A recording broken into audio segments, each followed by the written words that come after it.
Discipline is a constant human awareness of the need for action and a conscious act by us to implement that action. Discipline is an awareness of the constant need for action and a conscious act to implement that action. If our awareness and our implementations occur at the same time, then we begin a valued sequence of disciplined activity. Now here's the other side of discipline. If there's considerable time that passes between the moment of awareness and the time of our implementation, then that is called procrastination. Procrastination, doing it tomorrow instead of today. Procrastination, an almost exact opposite of discipline. The voice within us says, get it done. Discipline then says, do it now. Do it to the best of your ability, today, tomorrow, and always, until finally the worthy deed becomes instinctive. Procrastination says later, tomorrow, whenever I get a chance. Procrastination also says, do what is necessary to get by or to impress others. Do what you can, but not what you must. In every circumstance we face, we are constantly presented with these two choices. Do it now or do it later. Discipline and procrastination. A choice between a disciplined existence, bearing the fruit of achievement and contentment, or procrastination, the easy life for which the future will bear no fruit, only the bare branches of mediocrity. The rewards of a disciplined life are great, but they're often delayed until some time in the future. The rewards for the lack of discipline are immediate, but they are minor in comparison to the immeasurable rewards of consistent self-discipline. An immediate reward for lack of discipline is a fun day at the beach. A future reward of discipline is owning the beach. For most, we choose today's pleasure rather than tomorrow's fortune. So how can you get rid of the easy distractions? How can you keep your mind on what you're trying to do? How can you keep an attitude of doing it all and doing it now? How can you make the choice of discipline over procrastination? How can you stay focused on your ambitions? How can you avoid conversations at the water cooler? You can keep your focus on your work. You can get it done today instead of tomorrow. You've got to really work on your consistent self-discipline on a daily basis, or you'll find yourself distracted.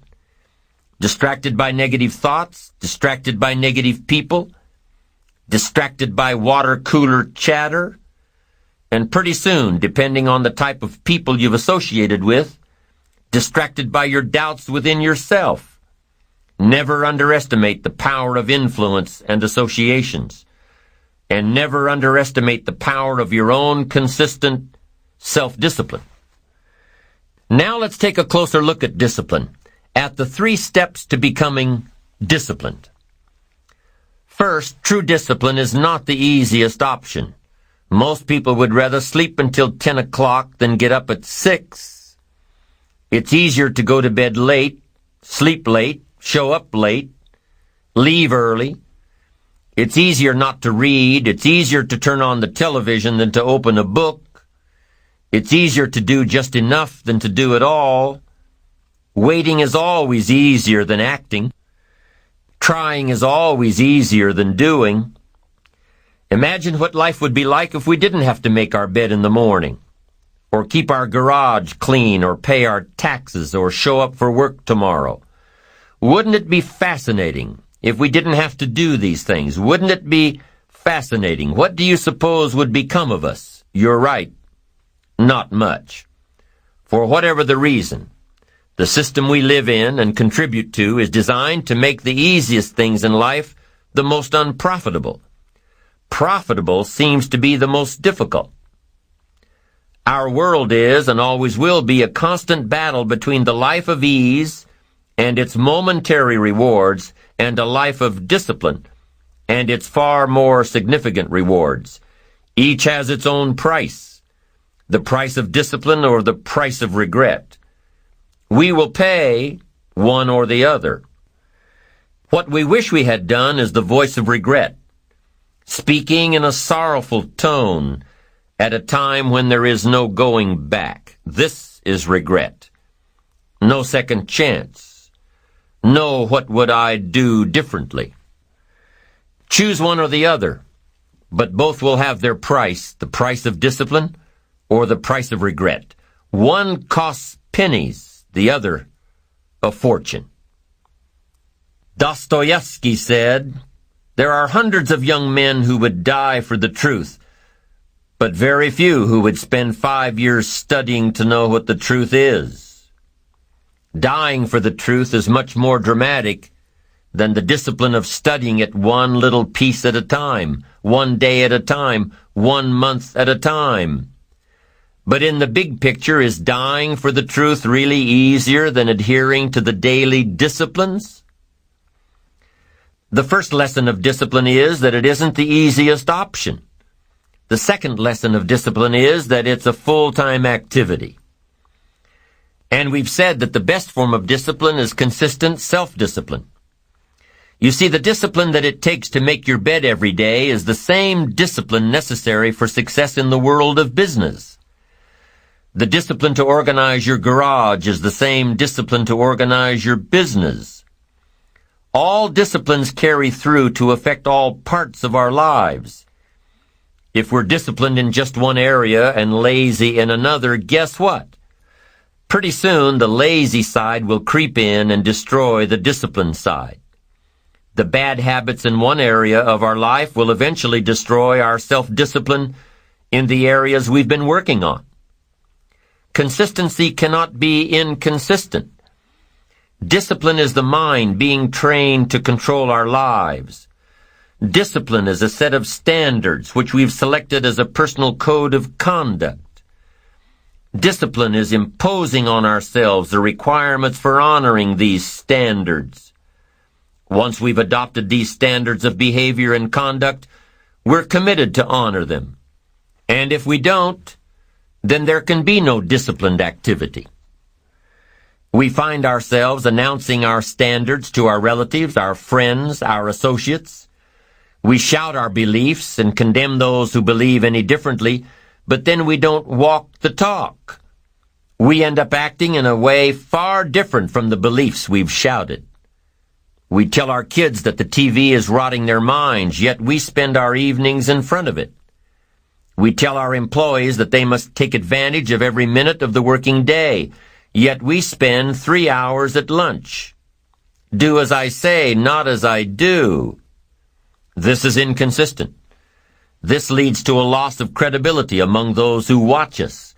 And more importantly, this leads to a loss of credibility within ourselves. The only thing worse than one who is inconsistent in applying their self-imposed disciplines is one who has never considered the need or the value of discipline at all.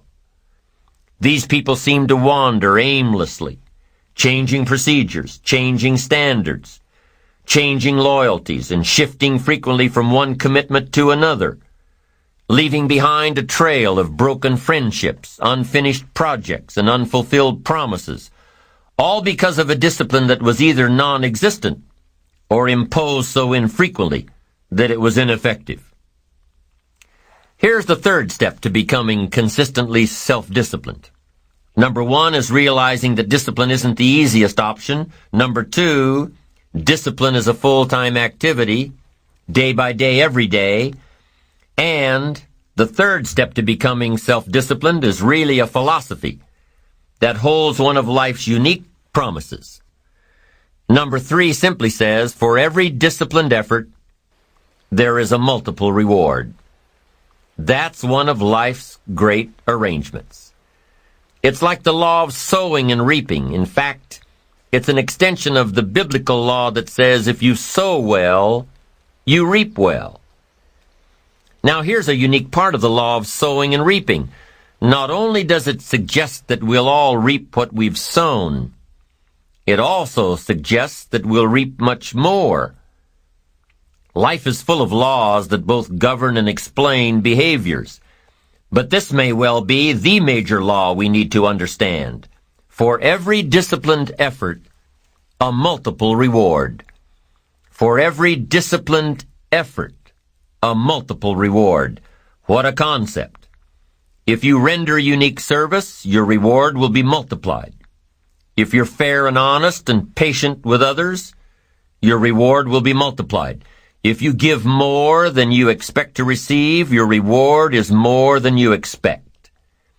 But remember, the key word here, as you might well imagine, is discipline. Everything of value requires care and attention. Everything of value requires discipline. Children require discipline. They must have a structure built for them. They must have boundaries to work within so they feel secure and comfortable to explore and grow. They must learn to recognize what's right and what's wrong, what's acceptable behavior, what's not acceptable. Children require unwavering discipline, consistent discipline, or they'll be confused as to how they're supposed to behave. Likewise, our thoughts require discipline. We must set up our inner boundaries, our codes of conduct, or our thoughts will be confused. And with confused thoughts, we'll end up being confused, hopelessly lost in the maze of life. And confused thoughts produce confused results. Look around you at this very moment in time. What might you be doing that needs attention?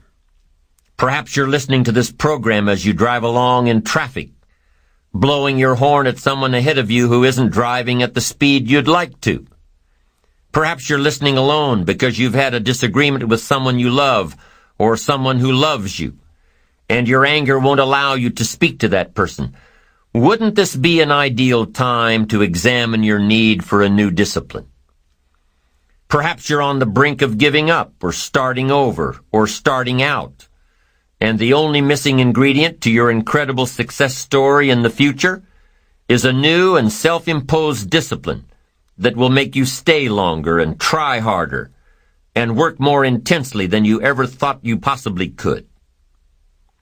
The most valuable form of discipline is the one that you impose on yourself. Don't wait for things to deteriorate so drastically that someone else must impose discipline into your life. Wouldn't that be tragic? How could you possibly explain the fact that someone else thought more of you than you thought of yourself? That they forced you to get up early and get out into the marketplace when you would have been content to let success go to someone else who cared more about themselves? Your life, my life, the life of each one of us is going to serve as either a warning or an example. A warning of the consequences of neglect, self-pity, lack of direction and ambition, or an example of talent put to use, of discipline, self-imposed, and of objectives clearly perceived and intensely pursued.